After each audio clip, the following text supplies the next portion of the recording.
From the Cronkite Studios in downtown Phoenix, this is Cronkite News. And at this point, I'm asking for this bill to be held. Ma'am, you may. That's what I'm asking for. That's my ask as a prime sponsor of this bill.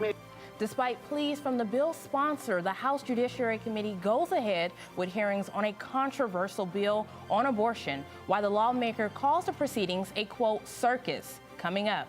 The latest on what officials are saying about visitor safety following an investigation on uranium levels at the Grand Canyon.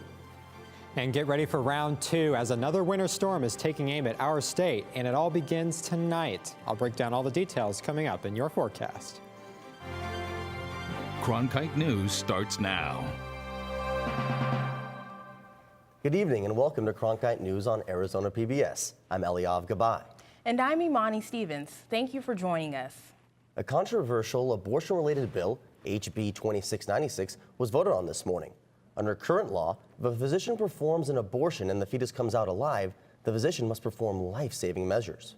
HB 2696 would have repealed that law, making it so that the physician and the mother would decide what procedures would be done to the baby. Reporter Gabriela Becerra was at the Capitol for the hearing, which at times became heated. Hundreds of people showed up to protest HB 2696. The line to get into the House of Representatives for the hearing today stretched around the building. Once inside, the hearing turned into a demonstration of different perspectives. I actually spoke to a member of this committee. The member of the committee said to me that today was going to be a circus and they intended to be part of the circus. Representative Raquel Teran, who sponsored the bill, requested the bill be held. She tweeted this morning, "While I still strongly support the idea of repealing Arizona's 2017 fetal torture law, I have respectfully requested that HB 2696 be held because its language does not accurately reflect my intent." I'm here to ask respectfully that the committee hold the bill. That request was denied by the House Judiciary Committee. You had 17 sponsors on this bill. I think it's a core value, your whole leadership. And it's a bill that we dealt with just a couple of years ago that I think is worthy of a hearing to understand why we'd want to repeal just what we did. So I am the chairman and I've decided to hear the bill and I appreciate you coming to defend it. Many gave testimony against the bill, including Kathy Herod, president of Center for Arizona Policy. House Bill 26 was going to repeal key portions of that law and basically leave babies to die that survive an abortion. Some legislators felt the bill wasn't given a fair chance and that the amendment would have still protected life, but given the mother a voice in what actions would be taken by the doctor. I don't think we've really had a hearing, and so with that, I'm voting present as a protest, and I support the bill. The bill was turned down with 8 noes, 0 yeses, and 2 presents. This bill was put in for purposes that I objected to, and I've used it to demonstrate our different worldviews. And so with that, I vote no. Since the date to bring new legislation has passed, this bill is dead unless Teran can repropose it as a strike everything bill. That happens when a lawmaker takes a bill that's already been introduced, erases everything in that bill, and uses that bill number to propose a new law. In the studio, Gabriela Becerra, Cronkite News. Southwest Airlines has canceled hundreds of flights after an unusually high number of planes were grounded for maintenance. So far today, more than 400 flights have been canceled. The airline is lashing out at the union representing its mechanics, suggesting that they are purposely grounding planes in order to gain leverage in new contract negotiations. The company's CEO says the airline is considering all options to fix its operations. The union believes the airline is singling out the mechanics department, and this is not the first time Southwest has had a rift with the union. It has 2 pending lawsuits against it. Arizona cattle ranchers are using innovative ways to produce good quality beef. Ashley Carter takes us to a cattle ranch to see how they're developing better beef while catering to the cow's well-being. The beef industry has changed since Chuck Backus bought his ranch 42 years ago. The quality of the cattle have increased considerably over that time, mostly due to careful breeding, selective breeding it's called. The cattle have gotten more efficient. They've gotten better acclimated to different climates. Tiffany Salchow of the Arizona Beef Council says research is key to improvement in the industry. We are a community of people that are always looking at ways to improve what we're doing. So we like to say we're always continuously improving things. At the Quarter Circle U Ranch near Gold Canyon, ranchers genetically breed cows to exhibit more independent behavior, including giving birth without help. Out here in the Superstition Mountains, it takes us about an hour and a half just to ride our horse to where the cows are located currently. And so if we are having to provide assistance to those cows during calving season, it does make it a little bit harder for us. And during their lifespan, the cows here are treated quite well. According to Salchow, the less stress a cow has during their lifetime, the better the product. We want them to be calm and quiet, which overall helps impact a nutritious value beef. We don't want, when it comes time for harvest, for them to be harvested, we don't want them to be considered a dark cut when there is an abundance of adrenaline built up in the muscles. We want that red meat, we want that meat to be nice and red. Arizonans continue to put beef on their tables. In 2016, cattle sales were more than $1 billion, according to the council. In Gold Canyon, Ashley Carter, Cronkite News. Other common practices for ranchers include vaccinating cattle and having nutritionists on hand. Experts from the U.S. Occupational Safety and Health Administration and the Arizona Bureau of Radiation Control are now saying that the levels of uranium at the Grand Canyon are most likely not harmful to visitors. These comments come amid an investigation into uranium levels at the Grand Canyon Museum Collection Building. An employee claimed 3 buckets filled with uranium ore rocks exposed visitors to harmful radiation. Experts say it depends on the grade of the ore, how you interact with it, and how long you are exposed to it. Around 550 people visit the building each year. Park officials say they are investigating whether anyone was exposed to radiation at unsafe levels. We're in the midst of a cold stretch here in the valley, and now some schools up north are canceling the school day tomorrow. Jordan Evans joins us now, and what can we expect? So we're getting ready for round 2 of winter weather coming to the state. In fact, this is video one of our reporters shot out of the Flagstaff, and they picked up on over a foot of snow earlier this week. And we're about to do that all over again as we head into the later part of this week. As you can see, a lot of snow piles still stacked up there, and we're just going to add to that again. Luckily, the roads are clear, but that's not going to be the case as we head into tomorrow. So let's look at winter storm warnings. Here we go again, round 2, including all the way from down in southeastern Arizona for those higher elevations down there, stretching up towards Payson, Sedona, and Prescott, because the snow levels are going to fall to 3,000 feet.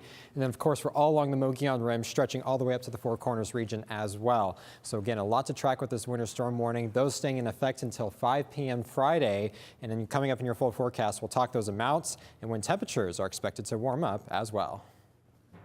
Coming up next, how researchers are preparing for the peak season of mosquitoes.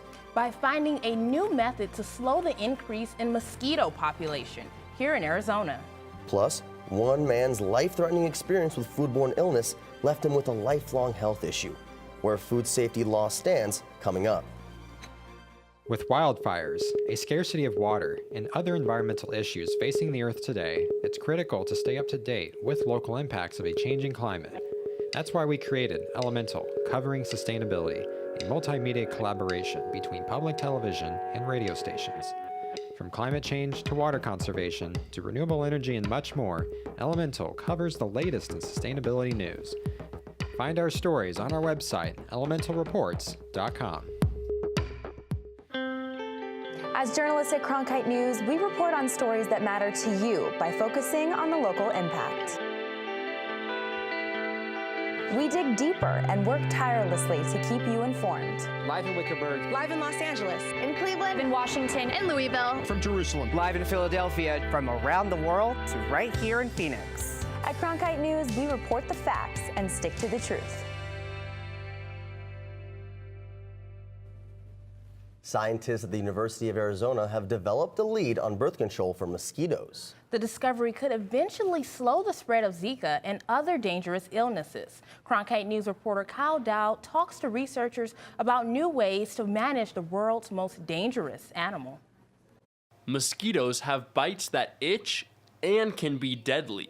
Arizona researchers say mosquitoes can carry diseases like Zika, malaria, and West Nile. When we say what's the most dangerous animal in the world, and we say, okay, it might be the lion or the hippo, but it's actually a mosquito kills more people than any of those. According to the World Health Organization, the deadliest of these diseases, malaria, killed 435,000 people in 2017. The Centers for Disease Control and Prevention estimates the global cost of malaria is at least $12 billion every year. But a team of researchers at the University of Arizona have discovered the protein that mosquitoes use to make eggs, and they know it will take a new kind of insecticide to stop it. It's basically birth control because even though a mosquito doesn't die, she won't be able to lay viable eggs for the rest of her life. So that's really surprising and it's pretty exciting. Miesfeld says it's important to slow the increase in mosquito populations when viruses are most likely to spread. So if the mosquito population is reduced at a critical time, there's not enough mosquitoes to transmit the virus back and forth. So that's been modeled, it works great. The problem is they get resistant to all the insecticides. So we're trying to do next generation insecticides, kind of like antibiotics. ASU's Hyben says the global aim is to eradicate malaria by 2040. That may be a long shot, but mosquito birth control and other research is key to reaching that target and eliminating other diseases. We've seen with Zika that, mosquito-transmitted diseases can come very close to our homes as well. And I think it's important that people know that mosquito control is an important thing to do, and new diseases can emerge all the time, and they can affect us as well. In Tucson, Kyle Dowd, Cronkite News. Miesfeld and his team took 10 years to find the target protein. They're now looking for a biosafe insecticide that can be sprayed on mosquitoes' nets and stop mosquitoes from taking flight. There's another threat to your health that may not give much thought: the food on your plate. The Center for Disease Control and Prevention estimates that foodborne illnesses affects up to 48 million Americans a year and puts 128,000 in the hospital. And some advocates are saying the government needs to do more to prevent those problems. As Cronkite News reporter Alyssa Klink tells us from our Washington bureau. Alyssa? When 210 cases of E. coli in 36 states were traced back to romaine lettuce from Yuma last spring, it made headlines. Far from being headline news, however, food recalls are becoming commonplace, according to U.S. PIRG, the Public Interest Research Group. Overall, recalls have increased by 10% between 2013 and 2018. What hasn't changed are food safety laws, which Garber says were last changed in 2011. Food safety is serious business. Just ask Brian Dimmick. He was just a kid in 1995 when he drank tainted apple juice, spending 18 days in the hospital. I mean, the doctors told my parents to say goodbye because they're not going to make it through the night. Garber says it's largely up to farmers to safeguard our food. The suspect in that Yuma lettuce outbreak, water used on the crops. There is currently no explicit Food and Drug Administration rule regarding irrigation water. The produce safety rule requires that farmers sell produce that's safe for consumers. How they meet that requirement is really up to them, and we offer guidance documents and, set certain limits for things, and if there is no limit, we do look to industry to make sure that they are protecting consumers. Farmers say they're doing their part. 97% of Arizona farmers growing leafy greens follow safety standards set in the Leafy Greens Marketing Agreement, says Teresa Lopez. We're recently put together a romaine task force, and so we're looking at, again, ag water standards, looking at ways to kind of help FDA to write that ag water rule in some ways. Still, Lopez says controlling everything that touches crops in the field is not easy. So I think that it's, there's not really a whole lot of blame necessarily. I mean, this product is grown outside, it's not grown, in a bubble. Garber says voluntary regulations are good, but federal law is needed.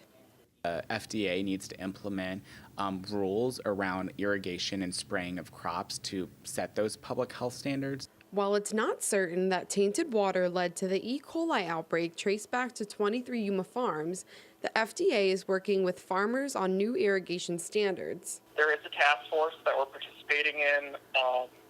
We're reviewing. We've called for industry to review their practices. Lopez says those changes won't come anytime soon. We don't expect to see anything from FDA for at least another 2 2 to 4 years potentially on ag water standards. Dimmick, now 28, still suffers from short-term memory loss. He just hopes that people begin to take E. coli poisoning seriously. I just don't think these companies realize what they're doing unless it happens to them. But fruits and vegetables are not the biggest culprits in the rise of food recalls. Garber said that recalls of meat and poultry jumped 67% in the last 5 years.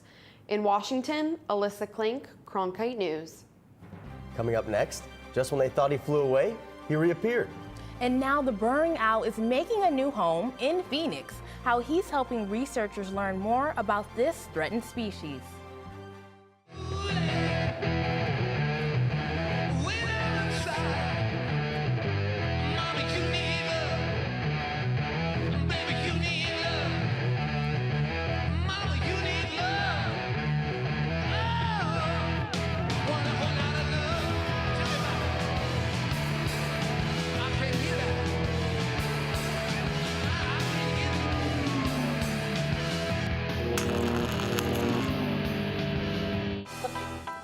If you're looking for one show that tells you what happened that day in the world of business, it's NBR. We saw a classic shipwreck. Nordstrom's opening stores. Triple-digit gains. Crude climbs. We're there to help our audience find new investment ideas. The market still has room to go up. Nightly Business Report is the longest-running business television program in history. Weeknights at 10:30 on Arizona PBS. He was lost, but now he's found. Researchers are founding that red snap, and he's become a bit of a celebrity, and how he's helping researchers learn more about this species that's in danger because of development. Cronkite News reporter Gabrielle Oliveira introduces us to red snap.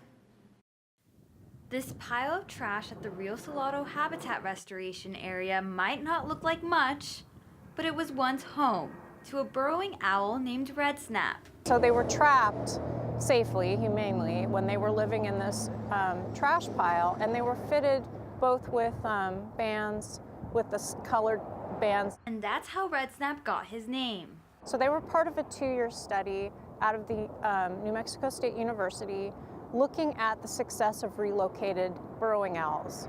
So the reason that we know the fate of the snaps is that they were wearing these transmitters. New Mexico State researchers lost the radio signal for Red Snap in the summer of 2018. They thought they'd seen the last of him. Until recently, when a hiker spotted an owl with a red tag and sent it to Audubon, Arizona. When Kathy Weiss saw the photo, she says she knew who the owl was immediately. We're very surprised that he's back at the same area that he was at before. So it's exciting. It means that he may re-nest. His original mate, Whitesnap, died, although Weiss says they aren't sure how. Janon Reedon is with New Mexico State University. She volunteers to build these artificial burrows for owls like Red Snap and studies their behavior. The development is pushing them to look for new habitat, and if they don't have the habitat, then they end up finding spots that aren't very good burrows, so they'll find a pipe to live in and something like that. So it gives the burrows give them a safe place to go and raise a family. This artificial burrow is now home for Red Snap as he looks for another mate. He's also become a bit of a local celebrity after being featured in a story in the Washington Post. Stories like this that people can relate to animals, and I do that all the time. When you get to know these animals, they have personalities, they do different things. So that gets people attached and caring about the wildlife and animals. In Phoenix, Gabrielle Oliveira, Cronkite News. Burrowing owls are protected under the Migratory Bird Act, but the U.S. Fish and Wildlife Service reports their numbers are declining, in large part because of development. And while these burrowing owls are coming and going, this cold seems to be here to stay. Yes, and it's National Love Your Pet Day, and we saw a cute photo. So can you tell us a little bit more about that? Right, and I tweeted that cute photo out. There it is. Big thanks to my friend over at CBS 5 for letting me use this. But this is just a reminder because this morning in the valley we had a temperature of 34 degrees at Sky Harbor. And when temperatures get this cold, you know, these pets, they're prone to the cold just like we are. So make sure you're bringing them inside. When temperatures overnight do get that chilly, we won't see freezes tonight, thankfully. In fact, here in the valley, we'll only make it down into the 40s. But in the high country, still be tracking teens and 20s up there as that snow begins to set in later tonight. So here we go again, round 2. Winter storm warnings for all the shades of pink here. This includes Flagstaff, the entire I-40 corridor, even down towards the higher elevations of southeastern Arizona, as snow levels are expected to fall heading into tomorrow. There's where it is currently, still up in northern Nevada. As it makes its way south, it's going to stall over Las Vegas, and that's why we're going to see those snow amounts really begin to stack up as we head in throughout the day. So let's walk you through here on Futurecast. Clouds will increase throughout overnight tonight. Rain showers filling into the valley by sunrise tomorrow, and then snow showers up along the rim and in the high country. Notice the bright shades of white here. That means the snow is going to be heavy at majority of the times throughout the day tomorrow. And then as we head off through tomorrow evening, that snow begins to filter out of the state. We won't clear out until we get into the day on Friday. So here in the valley, as we track those the rain chances for you, again, the best window will be from sunrise all the way until midnight on Friday. Temps will warm slightly, but the amounts are going to stack up to over an inch in some spots around the valley. So some flooding could be likely as we head throughout the day tomorrow. And as we look at that snow in the high country again, snow levels falling to about 3,000 feet. The heaviest snow will fall between Thursday and Friday, and the amounts, they're going to exceed 12 inches in a lot of places. So let's walk you through those amounts here. Notice all the pink and purple shades. That's because amounts are going to be stacking up by the foot, not inches, but yes, 1 to 2 feet possible for places like Payson, over into Heber, as well as up in Flagstaff. Flagstaff, in fact, is about 20 inches below the seasonal normal, and we can make that up with just this one system. So definitely a lot to track as we head into your, if you plan to travel, I should say, up to the high country, your best bet is to delay, if not avoid it, because if you plan to travel, you need to prepare for the worst. Road closures are looking likely, and it's best to keep the roads clear so that the Department of Transportation can work their magic. Good news is, though, we will warm up as we head into the weekend as sunshine returns. And the 70s, they're coming back as we head into Tuesday, even into the later part of next week. We'll see those upper 70s return for the valley. Coming up next, officers are immersing themselves into the community by building relationships with the younger generation. How deputies are hoping to make new friends. Stay in the know on the go. At Cronkite News, we work hard to report the facts and keep you updated, whether we're on set or on the scene. Taking it from the studio to the field. So I'm here in South Phoenix. In Phoenix, we're just a click away. Follow us on Facebook and Twitter, or find us online at cronkitenews.azpbs.org.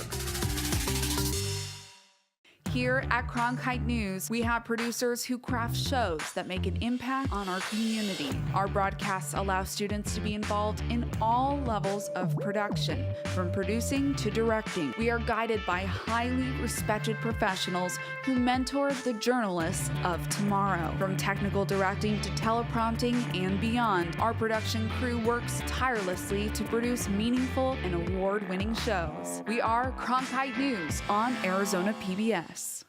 I started watching Horizon. It was all about local, detailed information, interviewing representative, the debates. It was all local, and having moved here from Minnesota, I really didn't have a lay of the land, so it was a way to get details on the new state I'd moved to, and I liked it. It wasn't combative, it was informative. It was just, here's the facts. That sucked me in quite quickly.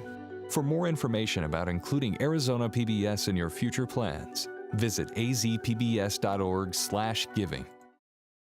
I'm Judy Woodruff, anchor and managing editor of the PBS NewsHour. The journalists of tomorrow face a fast-changing media landscape, but quality news remains vitally important to our communities, our country, and our world. At ASU's Walter Cronkite School of Journalism and Mass Communication, students learn solid, reliable reporting, holding the powerful accountable, and rebuilding the public's trust. The Cronkite School and Arizona PBS, preparing the next generation for a stronger future of journalism. The Maricopa County Sheriff's Office is reaching out to younger generations, hoping to show the friendlier side of law enforcement. Cronkite News reporter Nicole Hernandez went to one of MCSO's show and tell outings. Sirens, deputy badges, and radios. Talking to it.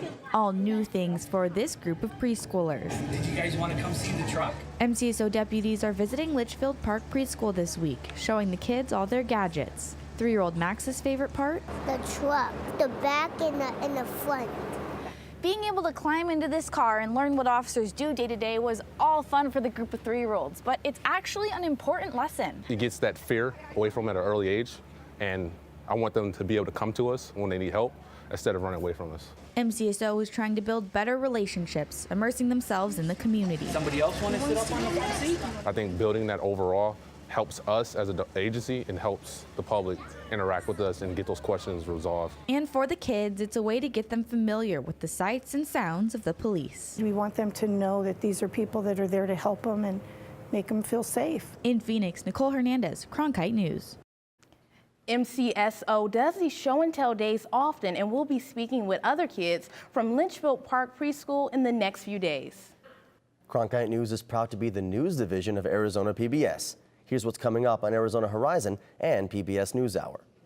On the next Arizona Horizon, Supreme Court Justice Clarence Thomas calls for a landmark libel law to be reconsidered. And we'll have our weekly legislative update from the state capitol.